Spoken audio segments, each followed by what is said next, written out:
Clemente, parlaci un poco di te, approfondiamo l'argomento.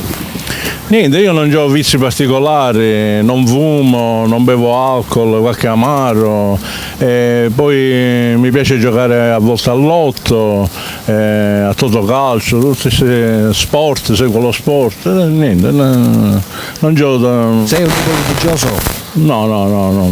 Alzi le mani alla donna? No. Ma ti fa arrabbiare? No, non mi permetterei mai di fare una cosa del genere, no. Che cosa ne pensi di quelle... Non meritano di alzare le mani. Che cosa ne pensi di quelli che alzano le mani alle donne?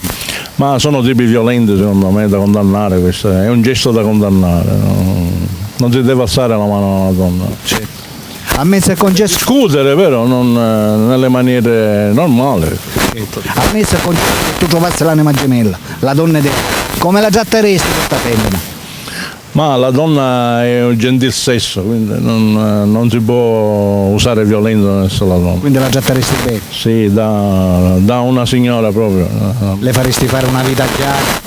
Come? Le faresti fare, dico, una vita agiata, bella? Sì, certo, la donna merita. Non le faresti mancare nulla? La regina della casa non... Esatto. Tu la casa... Il proverbio lo dice, la regina della casa è la donna. No? Tu la casa... Sì, io ce l'ho. Non ti manca nulla?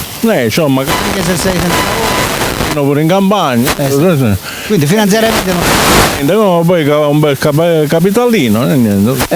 Per cui amiche dalle aspettative approfittate, non te lo vuoi angocciare un tipo del genere, 56 anni, single, ma cercando la donna ideale, l'anima gemella. Vi raccomando, fatevi sentire, perché lui non gli manca nulla, anche se non lavora, finanziariamente sta bene, la casa ce l'ha, c'ha il magazzino in campagna, non gli manca niente, gli manca solo la donna ideale. Per cui fatevi sentire al numero che c'è sotto nella descrizione del video. Vi raccomando, quello è il numero di Clemente, chiamate e vi mettete in contatto.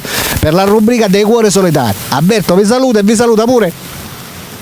Vi saluta pure Clemente che ama tanto la politica. Ciao, baciamo le mani. Oh yeah!